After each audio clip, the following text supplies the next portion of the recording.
The traditional Chinese character party consists of two radicals, advocate and black. Confucius said, "The superior man has friends but does not belong to a clique." In Chinese history, party or party member, which can also be interpreted as gang or gang member, carries a derogatory meaning.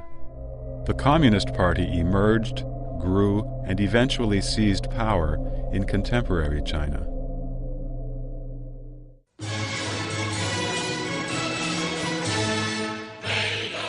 The CCP has constantly instilled into the people's minds that history chose the CCP, and that, without the CCP, there would be no new China.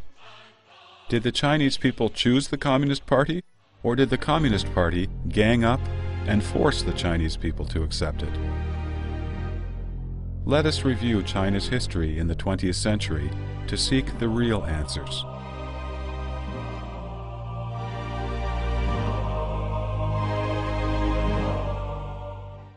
From the late Qing dynasty, China experienced tremendous external shocks and extensive attempts at internal reform. The entire Chinese society was in disarray.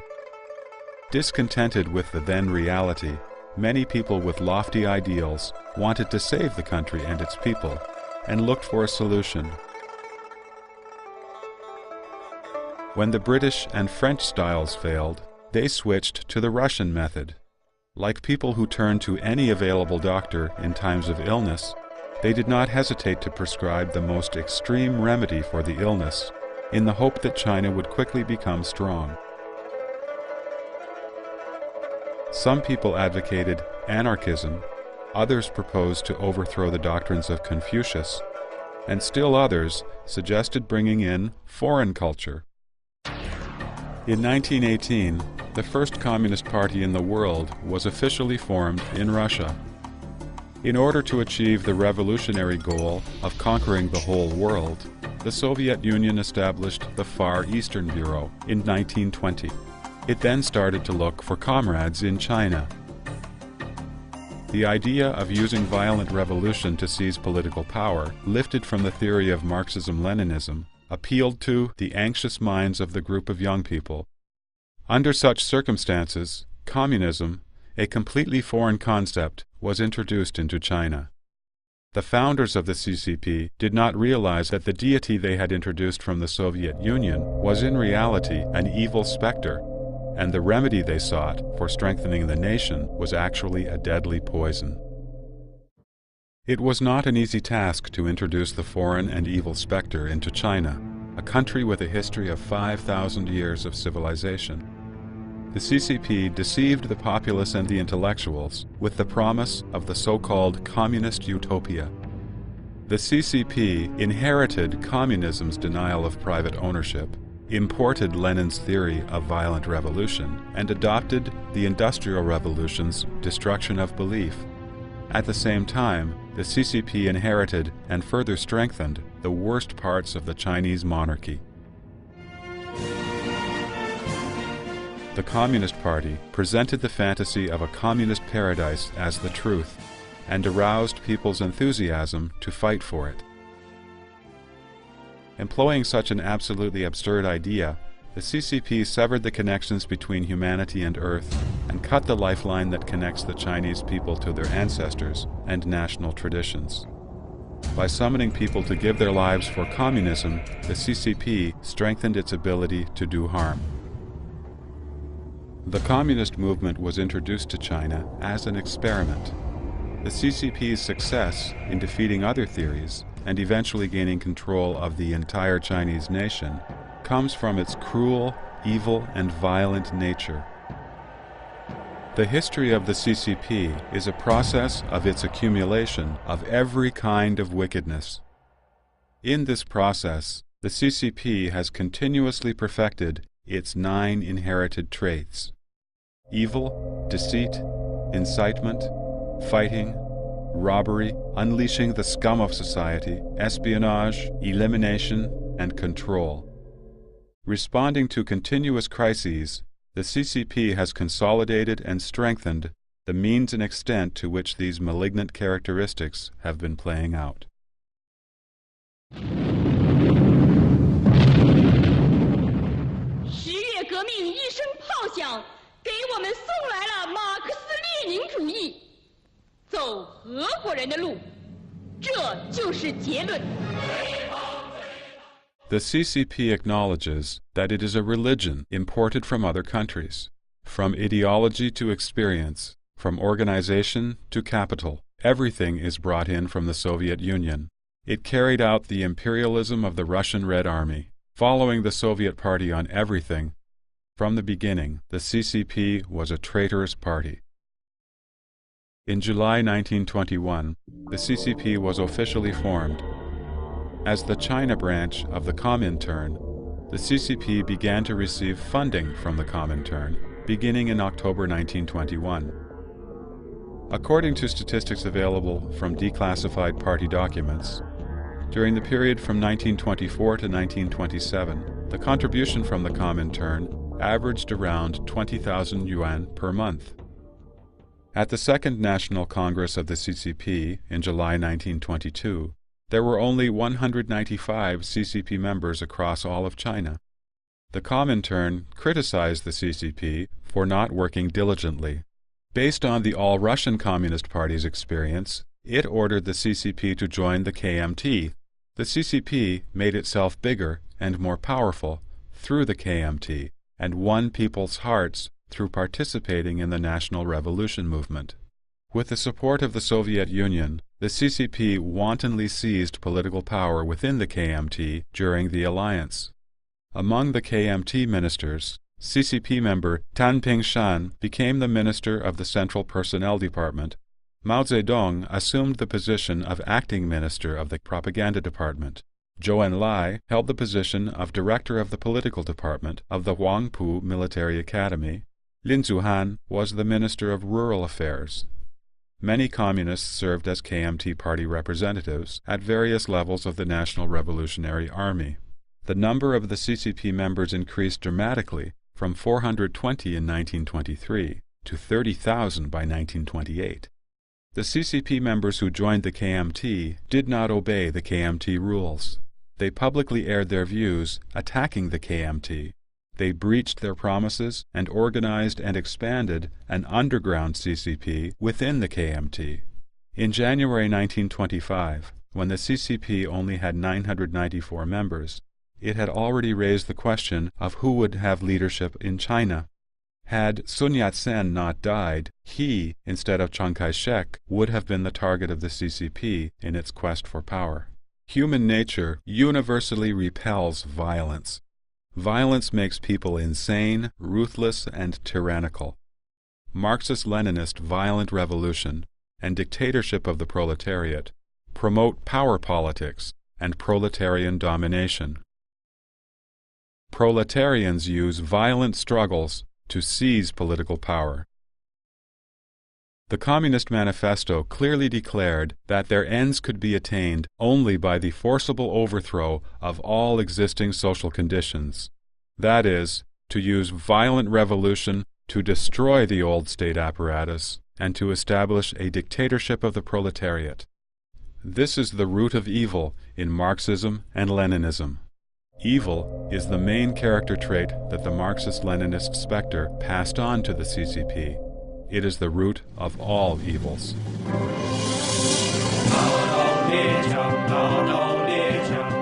In order to overthrow the warlords and restore peace that people had been expecting for so long, the KMT government began the Northern Expedition in February 1926.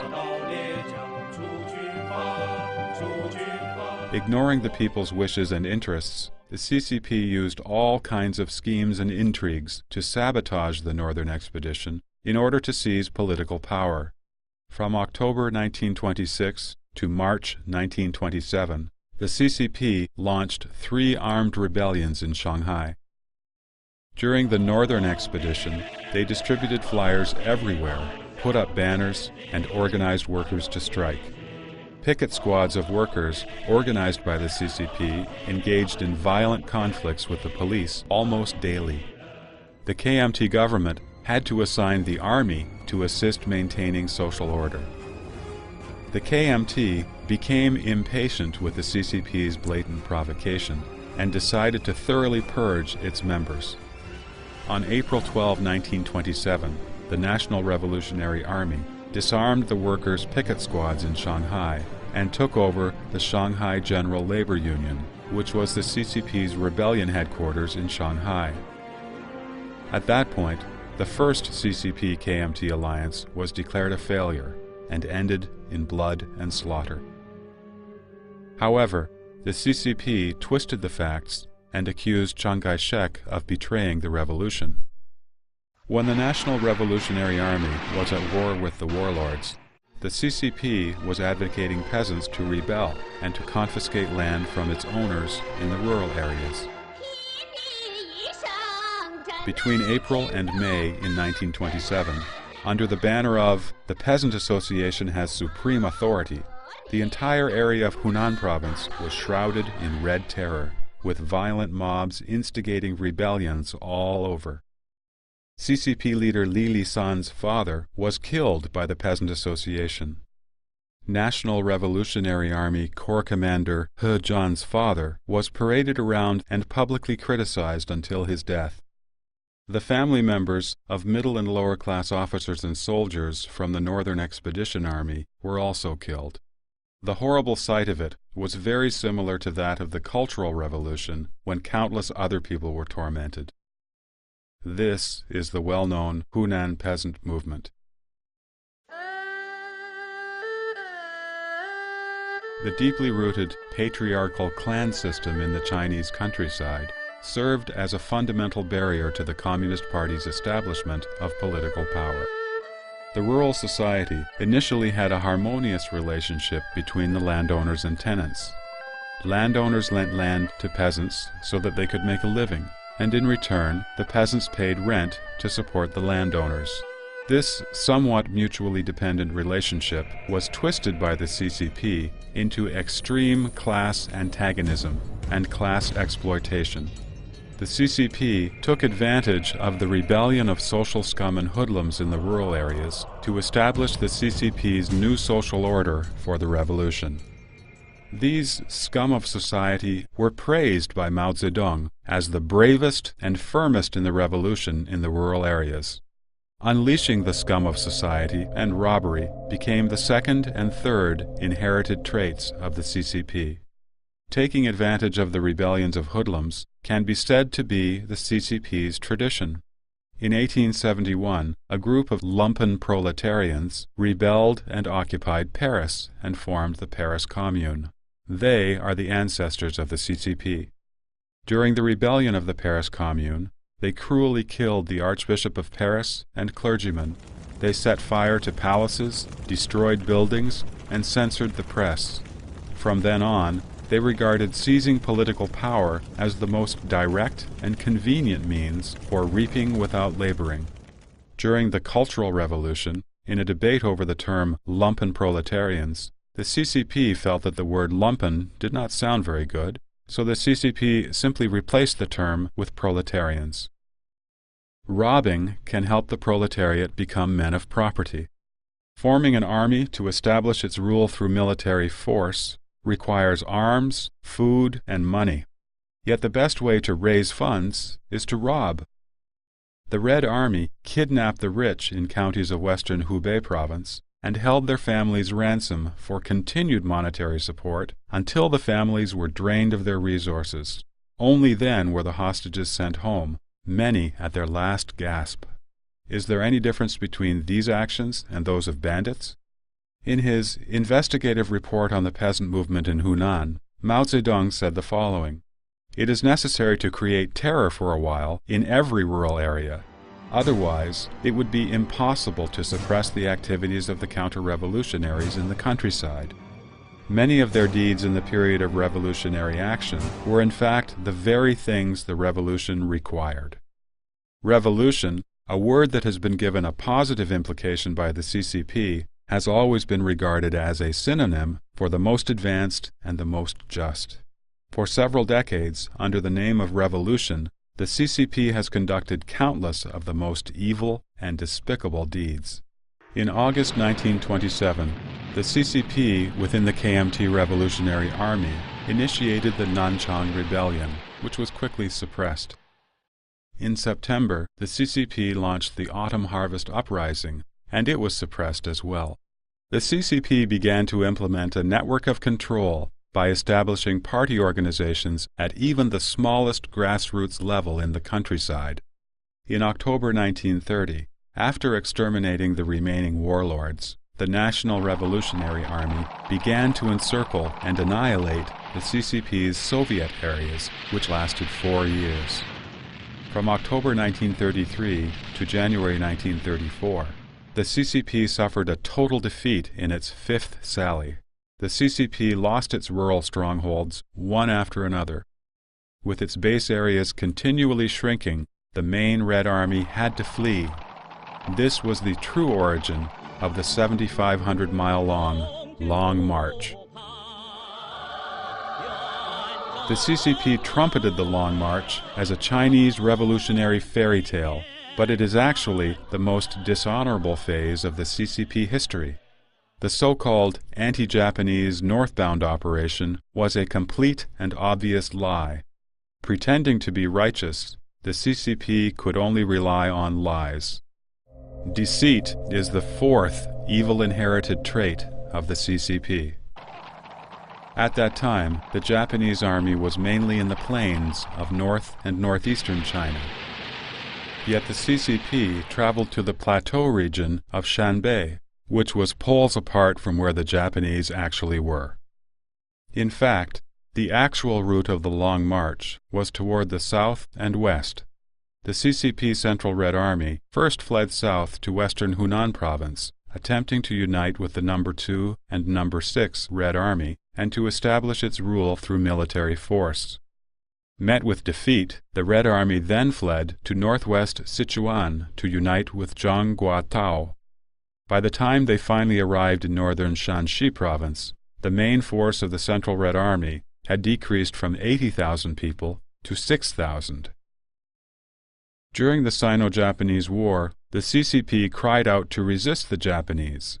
On the other hand, it hid in the enemy's rear areas. The CCP completely left the KMT army alone on the front lines.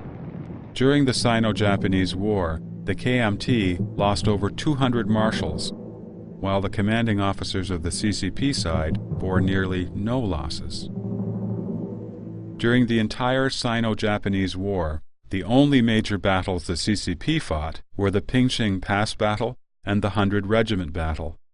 In the Pingxing Pass Battle, the CCP was neither the leader nor the predominant force. In fact, the CCP troops merely ambushed Japanese supply units. The 100 Regiment Battle that the CCP later boasted about was at that time criticized in an internal document. It had violated the strategic policies of the party's Central Committee and caused extremely negative influences. In reality, the battle simply revealed the CCP's military strength. This made it difficult for the party to continue its policy of focusing only on expanding itself. This was one of the reasons why Peng Dehuai, one of the commanders of the battle, was condemned and purged from the central government during the Cultural Revolution. Although the CCP claimed to be anti-Japanese to win people's hearts, in reality, the CCP fought shoulder to shoulder with Japanese invaders to defeat the KMT. After the Japanese occupied the city of Shenyang on September 18, 1931, the CCP instigated the people in the KMT-controlled areas to rebel, calling on workers to strike and soldiers to revolt in attempts to overthrow the nationalist government. When the anti-Japanese war broke out in 1937, the KMT had more than 1.7 million armed soldiers. The total size of the CCP army, including the new Fourth Army, did not exceed 70,000 people. The CCP could be eliminated in a single battle. Therefore, during its cooperation with the KMT, the CCP gave priority to the struggle for political power. While the KMT was busy fighting the Japanese, the CCP took advantage of it for themselves. The goal of the CCP was to use this chance to expand its power while conveniently breaking the KMT. On January 24, 1961, Mao Zedong said, when he met with a Japanese government official, "It is because the Japanese army took half of China that caused the Chinese people to understand, to take up arms and fight, and establish many anti-Japanese resistance bases. It created the conditions for victory in the so-called War of Liberation. So the Japanese warlords and monopolistic capitalists have done a good deed. If I had to thank someone, I'd thank the Japanese warlords."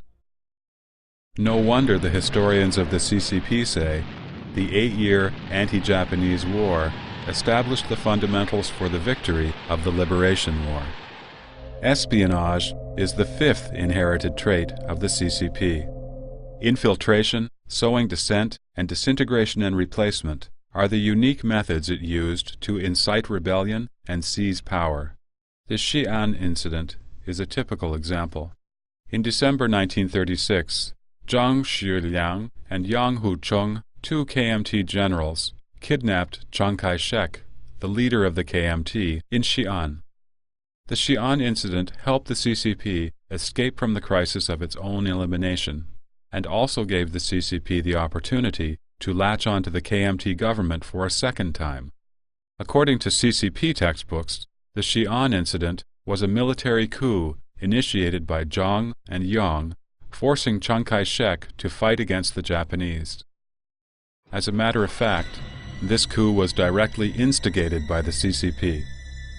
Before the Xi'an incident, many CCP members had already gathered around Yang Hucheng and Zhang Shiliang. Among those working at Yang Hucheng's side, his own wife, Xu Baozhen, was a CCP member and worked in Yang's political department of the army. Xu married Yang Hucheng in January 1928 with the approval of the CCP. CCP member Wang Bingnan was an honored guest in Yang's home at the time. Wang was sent by the Comintern to persuade Yang to detain Chiang Kai-shek. The CCP members around Yang and Zhang directly instigated the coup. At the beginning of the Xi'an incident, the leaders of the CCP wanted to kill Chiang Kai-shek. In order to pin down the Japanese and prevent them from attacking the Soviet Union, Stalin personally wrote to the Central Committee of the CCP asking them not to kill Chiang Kai-shek. The CCP could not destroy the KMT, so the CCP changed its tone. The CCP forced Chiang Kai-shek to accept so-called cooperation a second time, in the name of joint resistance against the army of the Japanese. The Red Army was soon turned into the 8th Root Army, and the nationalist government paid its soldiers and supplied their provisions. The CCP first was like the bad guy, pointing the gun at Chiang Kai-shek, but then turned around and acted like the good guy. One must admire the CCP's unmatched skills of deception. During the 3 years of civil war, the CCP managed to plant a secret agent that Chiang Kai-shek ended up keeping in close confidence. Liu Fei, an undercover agent for the CCP, was the Deputy Minister of Defense. He was in charge of dispatching the KMT army. Before the KMT army found out about their next assignments, the information had already reached the headquarters of the CCP.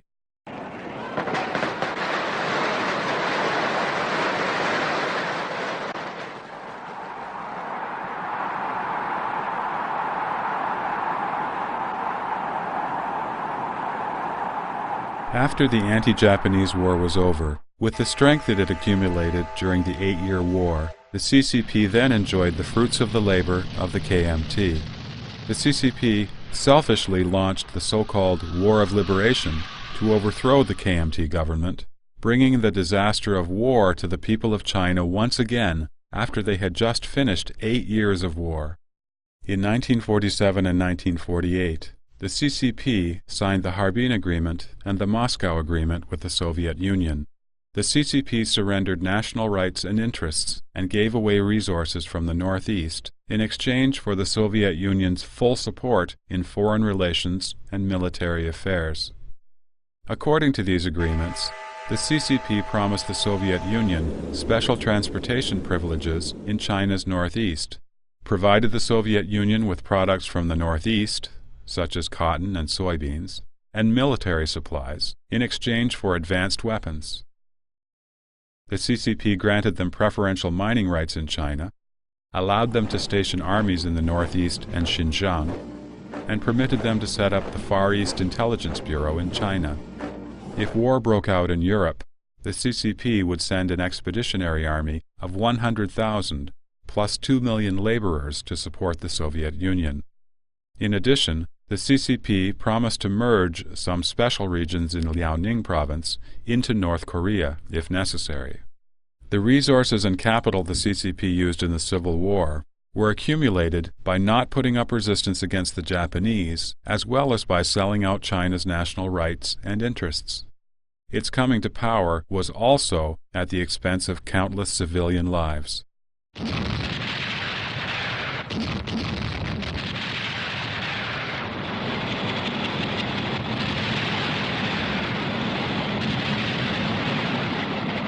The CCP is well known for its huge crowd strategy.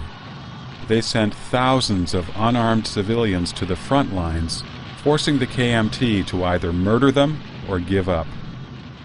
They called it using a sea of people in the war of the people. When besieging the city of Changchun in 1948, in order to exhaust the food supply in the city, the People's Liberation Army was ordered to forbid the people from leaving the city. As a result, during the 2 months of siege, nearly 200,000 died of hunger or froze to death in the city. After the battle was over, the CCP, without a tinge of shame, proudly proclaimed that they had liberated Changchun without firing a single shot. Using ways like this, the CCP used harsh violence and deception, sinister and ruthless methods, successfully chased the KMT away from the mainland.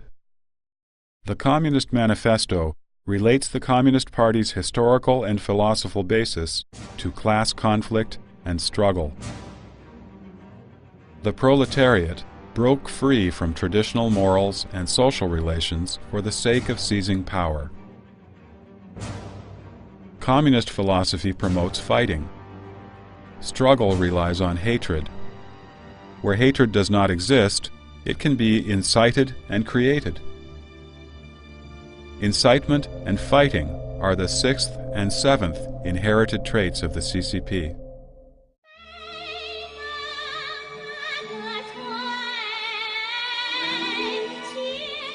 A well-known story of class oppression, The White-Haired Girl, was originally a story about a woman immortal. It had nothing to do with class conflicts. But under the pens of the military writers, she became a person who was being persecuted with enormous hatred. They created a landlord to bully the white-haired girl and transformed a classic folktale into a propaganda piece promoting class struggle. The story was then transformed into a modern drama, opera, and ballet.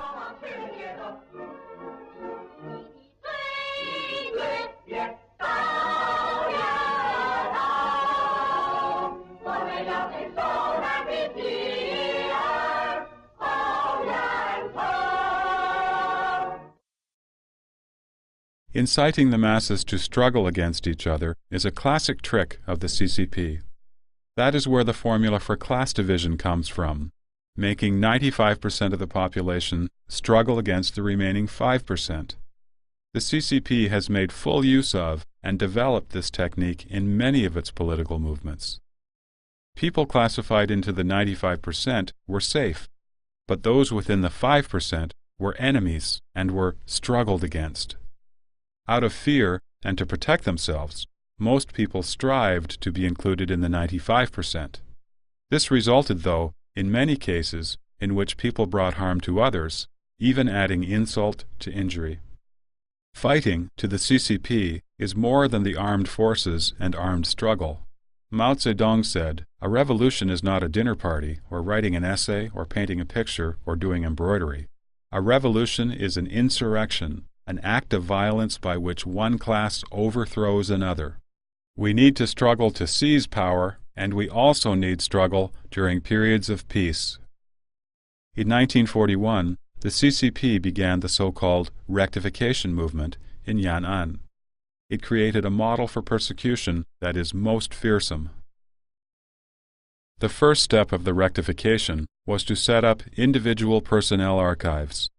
One had to list all acquaintances since birth, all important events, and the times and places of their occurrence. Emphasis was placed on personal thought processes during these social activities. Evaluation based on party nature was even more important, and one had to confess any anti-party thoughts or behavior in one's consciousness, speech, work attitudes, everyday life, or social activities. In fact, the rectification movement was a so-called cleansing movement by which Mao Zedong intended to purge and eliminate party dissidents. The CCP used methods of testing everyone. It extorted so-called confessions through torture, resulting in countless frame-ups, false, and wrong accusations. During the rectification, Yan'an was called a place for purging human nature. According to the Guangdong District County statistics, the number of types of corporal punishment they used was around 24. The rectification movement was the most horrendous, darkest, and most ferocious power game ever played out in the human world. It blasphemed human civilization and dignity. It distorted human nature and conscience. Under anxiety and fear, people abandoned honor and self-respect. Under intimidation and torture, people betrayed their conscience and friendship. According to a report in the CCP-controlled Liberation Daily newspaper, in Shuishe County, 160 people were said to have repented, more than 280 were said to have confessed, and 190 people were exposed. Even teenage children went up to the stage and confessed that they were spies. In order to protect one's own life, the people stopped expressing their own opinions and began to simply recite quotations from party leaders instead. The rectification movement in Yan'an has since become the template for CCP's political movements. Since its early stages, the CCP has continuously built up its comprehensive theoretical system of genocide. It is composed of the CCP's theories on class, revolution, struggle, violence, dictatorship, political movements, political parties, and more. Elimination is the CCP's 8th inherited trait. The CCP has also done other things with absolute cruelty, similar to the rectification movement in Yan'an.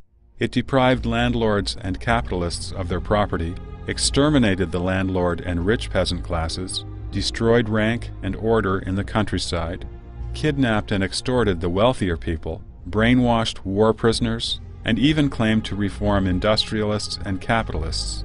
It infiltrated and disintegrated the KMT, and it split from the Communist International and betrayed it. It has even threatened its own members with coercion. Everything the CCP did was hard line. Everything mentioned above was based on the CCP theory of genocide. The essential expression of the CCP genocide is the extermination of conscience and independent thought. If Hitler was said to have exterminated the flesh body of human beings, then the CCP not only wants to exterminate the flesh body, but even more so, wants to exterminate the human mind and spirit. Each and every political movement has been to reform the people's mind and brainwash the human spirit. Genocide serves the fundamental interests of the CCP.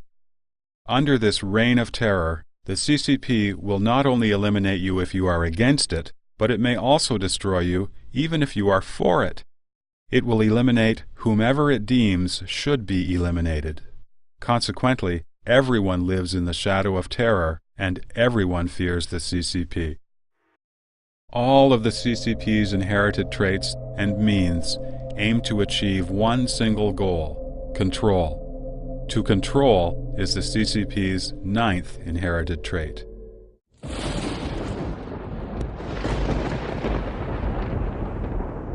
Through its evil actions, the CCP has proved itself to be the natural enemy of all existing social forces. Since its inception, the CCP has struggled through one crisis after another. The perpetual fear for survival has made maintaining its existence and power the highest interest of the party. The party's interest is not the interest of any single party member, nor is it a collection of any individual interests. Rather, the interest of the party, as a collective entity, overrides any sense of the individual. Party nature is one of the most vicious characteristics of the Communist Party. Party nature overwhelms human nature and conscience, and has the power to make people lose their humanity.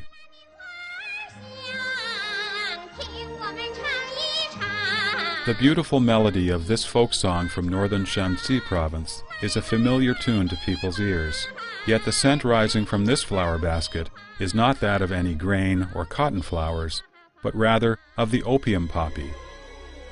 The scent, indeed, was opium, and Mao Zedong named it the revolutionary opium. In 1942, in order to build up its financial resources for a civil war, a mass production movement was launched in Yan'an. The Central Political Bureau of the CCP established an opium production committee led by Ren Bushi, one of the early leaders of the CCP. They, along with the Japanese, sold opium to regions controlled by the KMT, poisoning their own countrymen.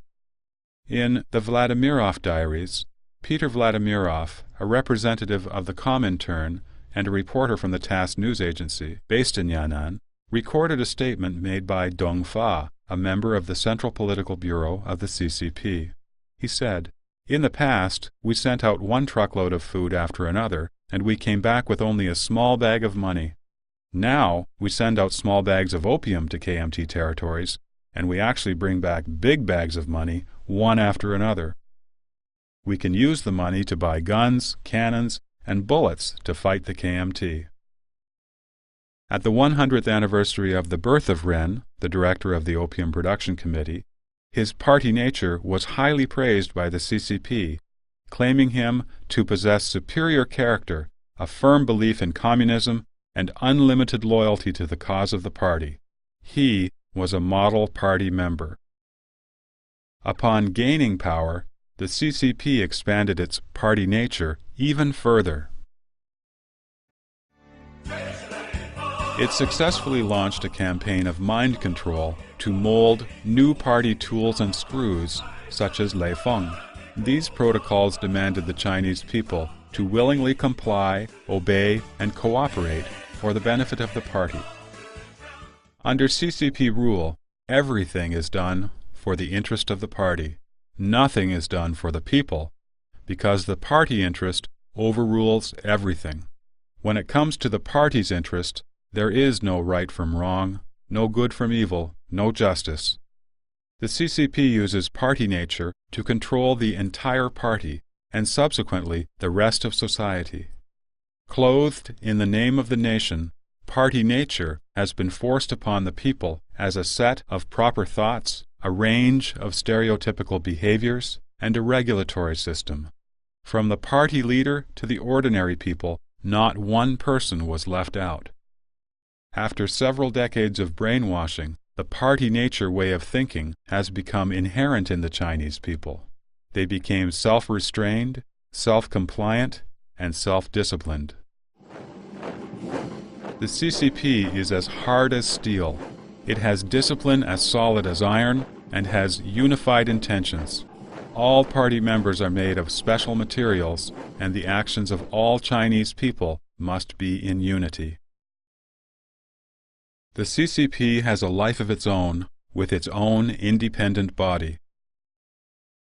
The party runs the officials. It's not the officials running the party. In fact, a majority of the highest party officials, the general secretaries, have, in the end, been labeled anti-communist. The founder of the CCP, Chen Duxu, was an intellectual and a leader of the May 4th student movement in 1919. He showed himself not a fan of violence and warned the CCP members that if they attempted to convert the KMT to communist ideologies, or had too much interest in power, that would certainly lead to strained relationships. While being one of the most active in the May 4th generation, Chen was also tolerant. However, he was the first to be labeled a right-wing opportunist. Another CCP leader, Chu Zhubai, believed that the CCP members should engage in battles and fighting, organize rebellions, overthrow authorities, and use extreme means to return the Chinese society to its normal functioning. However, he said before his death, "I left your movement a long time ago. History played a trick, bringing me, an intellectual, onto the political stage of revolution, and keeping me there for many years. In the end, though, I still could not overcome my own notions of gentry. I cannot become a warrior of the proletariat class, after all." The CCP leader Wang Ming, at the advice of the Comintern, argued for unity with the KMT in the war against the Japanese, instead of expanding the CCP base. At the CCP meetings, Mao Zedong and Zhang Wentian could not reveal the truth of their situation. According to the limited military strength of the Red Army, they would not be able to hold back even a single division of the Japanese by themselves. Mao Zedong was forced to remain silent at the meetings. Later, however, Wang Ming was ousted, first for a left-wing deviation and then branded an opportunist of the right-wing ideology. Hu Yaobang, another party secretary, won back support for the CCP from the Chinese people by bringing justice to many innocent victims who had been criminalized during the Cultural Revolution. Still, he was kicked out. Zhao Ziyang wanted to help the CCP in furthering reform, yet his actions brought him dire consequences. So what could each new leader of the CCP accomplish? To truly reform the CCP would imply its death. There is a certain limit, then, on what even the CCP members can do to transform the CCP system. So there is no chance for any true reformation of the CCP to succeed. Many party leaders ended their political lives in tragedy, yet the CCP has survived. In many instances, when the CCP was at its most evil, the highest officials failed in their positions. This was because their extent of evil did not meet the requirements of the party. Only the most evil would meet its requirements. The CCP leaders who survived their positions were not those who could influence the party, but those who could comprehend the party's evil intentions and follow them. No wonder party members were capable of battling with heaven, fighting with the earth, and struggling against other human beings. But never could they oppose the party. They are the tame tools of the party, or at most, symbiotically related to the party. The CCP has mixed violence, terror, and high-pressure indoctrination to form its theoretical basis, which is then turned into the party nature, the spirit of its leaders, the functioning mechanism of the entire party, and the criteria for the actions of all CCP members. The history of the CCP tells us precisely its illegitimacy. The Chinese people did not choose the CCP. Instead, the CCP forced communism, this foreign evil specter, onto the Chinese people by applying the evil traits that it has inherited from the Communist Party. Evil, deceit, incitement, fighting, robbery, unleashing the scum of society, espionage, elimination, and control.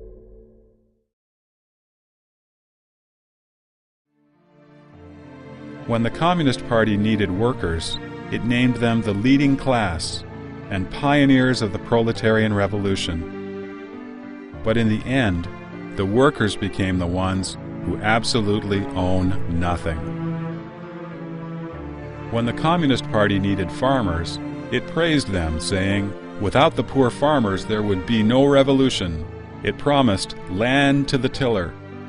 The happiness of the fortunate farmers who were given a piece of land lasted a mere few days. Their land was later taken to establish the people's communes. When the Communist Party was almost exterminated by the KMT, it appealed loudly, "Chinese do not fight Chinese." However, as soon as the anti-Japanese war was over, the CCP turned full force against the KMT and overthrew its government. When the CCP needed the support of democratic parties, it urged that all parties strive for long-term coexistence, be sincere with one another, and share honor and disgrace. But anybody who disagreed with or refused to conform to the party's concepts was eliminated. The Communist Party's political power would not be shared with any other individuals or groups. History tells us never to believe in any promises the CCP makes. If one were to believe the words of the Communist Party in any issue, that issue would be the one that would cost one one's life.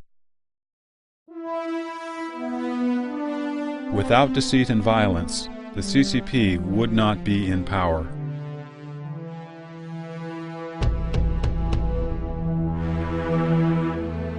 For the past several decades, the CCP has brought ceaseless disasters and endless miseries upon the Chinese people. The indulgence of the CCP in wanton massacre and willful persecution throughout China has been the greatest misfortune for the Chinese people. To be free from the CCP shackles will bring new hope to China.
Shocks and extensive attempts at internal reform, the entire Chinese society was in disarray.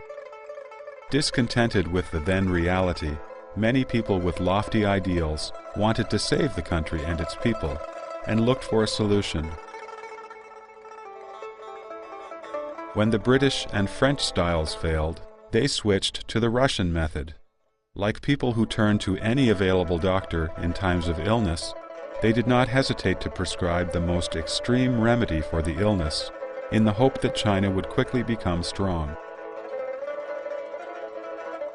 Some people advocated anarchism, others proposed to overthrow the doctrines of Confucius, and still others suggested bringing in foreign culture. In 1918, the first Communist Party in the world was officially formed in Russia. In order to achieve the revolutionary goal of conquering the whole world, the Soviet Union established the Far Eastern Bureau in 1920. It then started to look for comrades in China. The idea of using violent revolution to seize political power, lifted from the theory of Marxism-Leninism, appealed to the anxious minds of the group of young people. Under such circumstances, communism, a completely foreign concept, was introduced into China. The founders of the CCP did not realize that the deviation from the Comintern, beginning in October 1921. According to statistics available from declassified party documents, during the period from 1924 to 1927, the contribution from the Comintern averaged around 20,000 yuan per month. At the Second National Congress of the CCP in July 1922, there were only 195 CCP members across all of China. The Comintern criticized the CCP for not working diligently. Based on the All-Russian Communist Party's experience, it ordered the CCP to join the KMT. The CCP made itself bigger and more powerful through the KMT and won people's hearts through participating in the national revolution movement. With the support of the Soviet Union, the CCP wantonly seized political power within the KMT during the alliance. Among the KMT ministers, CCP member Tan Pingshan became the Minister of the Central Personnel Department. Mao Zedong assumed the position of Acting Minister of the Propaganda Department. Zhou Enlai held the position of Director of the Political Department of the Huangpu Military Academy. Lin Zuhan was the Minister of Rural Affairs. Many communists served as KMT party representatives at various levels of the National Revolutionary Army. The number of the CCP members increased dramatically from 420.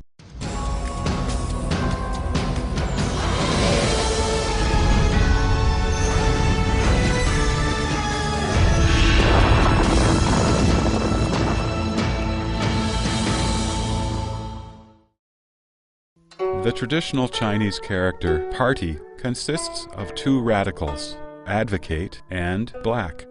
Confucius said, "The superior man has friends but does not belong to a clique." In Chinese history, party or party member, which can also be interpreted as gang or gang member, carries a derogatory meaning.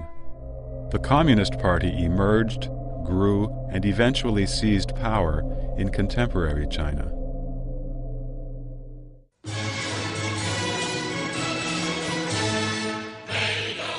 The CCP has constantly instilled into the people's minds that history chose the CCP, and that, without the CCP, there would be no new China. Did the Chinese people choose the Communist Party, or did the Communist Party gang up and force the Chinese people to accept it? Let us review China's history in the 20th century to seek the real answers.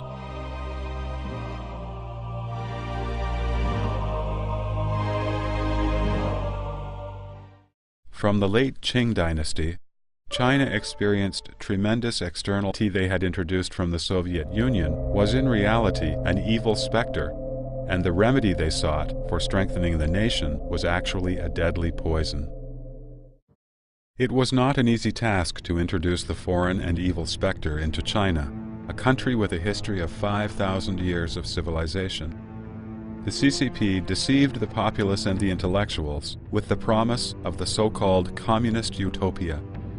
The CCP inherited communism's denial of private ownership, imported Lenin's theory of violent revolution, and adopted the Industrial Revolution's destruction of belief. At the same time, the CCP inherited and further strengthened the worst parts of the Chinese monarchy. The Communist Party presented the fantasy of a communist paradise as the truth, and aroused people's enthusiasm to fight for it. Employing such an absolutely absurd idea, the CCP severed the connections between humanity and Earth and cut the lifeline that connects the Chinese people to their ancestors and national traditions. By summoning people to give their lives for communism, the CCP strengthened its ability to do harm. The communist movement was introduced to China as an experiment. The CCP's success in defeating other theories and eventually gaining control of the entire Chinese nation comes from its cruel, evil, and violent nature. The history of the CCP is a process of its accumulation of every kind of wickedness. In this process, the CCP has continuously perfected its 9 inherited traits: evil, deceit, incitement, fighting, robbery, unleashing the scum of society, espionage, elimination, and control. Responding to continuous crises, the CCP has consolidated and strengthened the means and extent to which these malignant characteristics have been playing out.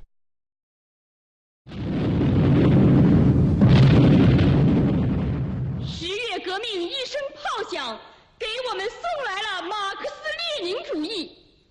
走俄国人的路，这就是结论。The CCP acknowledges that it is a religion imported from other countries. From ideology to experience, from organization to capital, everything is brought in from the Soviet Union. It carried out the imperialism of the Russian Red Army, following the Soviet Party on everything. From the beginning, the CCP was a traitorous party. In July 1921, the CCP was officially formed. As the China branch of the Comintern, the CCP began to receive funding